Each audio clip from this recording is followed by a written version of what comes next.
जब बिंदुसार का अंतिम समय आया तो उसकी इच्छा सिंहासन को अपने पसंदीदा वारिस को देने की हुई। कहा जाता है कि बिंदुसार ने अपने जिस बेटे को सिंहासन के लिए अयोग्य बताया था, वह उसे पाने के लिए इतना बेकरार था कि उसने अपने सभी 99 सौतेले भाइयों को मार डाला। किसी राजा जैसी शानदार पोशाक में वह अपनी अंतिम सांसें ले रहे पिता के सामने पहुंचा और बोला, अब मैं इकलौता वारिस हूँ तुम्हारा। और वह इकलौता बेटा था अशोक। और ये तो बस उसकी शुरुआत थी। दूसरी सदी ईसा पूर्व में भारत के सम्राट अशोक ने हिंसा का जो बेरहमी भरा तांडव शुरू किया था, वह बेहद डरावना था। जब अशोक के मंत्रियों ने उनके इस आदेश पर हिचकिचाहट दिखाई कि महल के चारों तरफ मौजूद फलदार पेड़ों को काट दिया जाए, तो उनका जवाब था, ठीक है तो फिर तुम्हारे सिर कटवा देते हैं। अशोक की बेरहमी का कोई हिसाब नहीं था। उन्होंने अपने मंत्रियों के लिए एक महल बनवाया। मंत्रियों को मालूम नहीं था कि इस महल में ऐसे उत्पीड़न कक्ष थे जिनमें मारने के 5 सबसे तकलीफदेह तरीके मौजूद थे। इसे नाम दिया गया अशोक आश्रय। पर अशोक का ये दमन चक्र यहीं पर नहीं रुका। अब वह अपने दादा द्वारा शुरू किए गए पूरे भारत के विजय अभियान पर निकल पड़े। दक्षिण में मौजूद कलिंग अशोक से संधि करने को तैयार नहीं थे। अशोक की सेना ने शहर की घेराबंदी कर ली, पर कलिंग ने हार नहीं मानी और जब कलिंग की हिम्मत जवाब देने लगी तो अशोक के सैनिकों ने चढ़ाई कर दी। अशोक अपनी जीत का आंकलन कर रहे थे कि तभी उन्हें एक शख्स सामने खड़ा नजर आया। हे शक्तिशाली नरेश, आप इतने ताकतवर हैं कि सैकड़ों हजारों की जान पलक झपकते ही ले सकते हैं। जरा अपनी ताकत दिखाते हुए इस मरे हुए बच्चे में जान डाल दो। आखिर यह निडर भिक्षुक कौन था जिसने अशोक को उनके युद्ध अपराधों की याद दिलाने की हिम्मत की? उसकी असली पहचान तो नहीं मालूम, पर यह जानते हैं कि वह बुद्ध का शिष्य था। उस समय से 200 साल पहले मौजूद इस विचारक का नाम ज्यादा मशहूर नहीं था।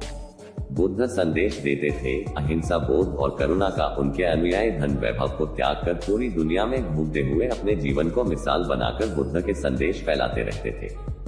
यह भिक्षु उन्हीं में से एक था और अपनी हिम्मत और अक्लमंदी से उसने एक बेरहम राजा में भी करुणा जगा दी। और अशोक हमेशा के लिए बदल गए। उन्होंने कत्लेआम वाली जगह ये स्तंभ बनवाया।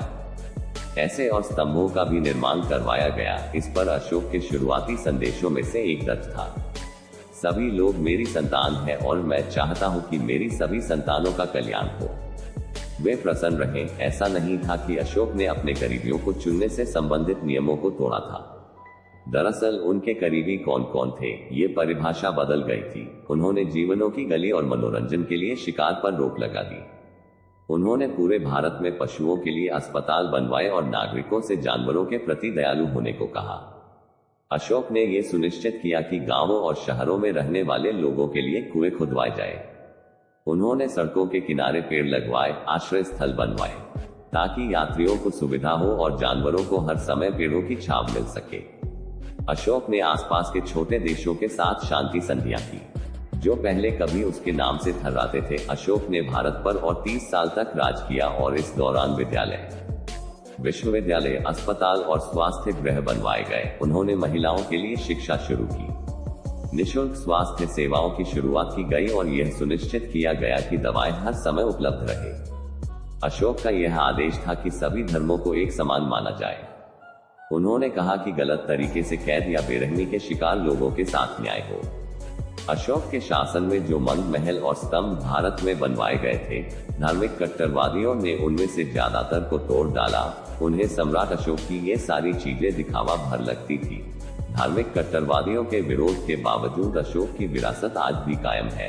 बौद्ध धर्म दुनिया की सबसे असरदार धार्मिक विचारधाराओं में से एक बन गई। अशोक के संदेश अरमेक भाषा में पत्थरों पर उकेरे गए।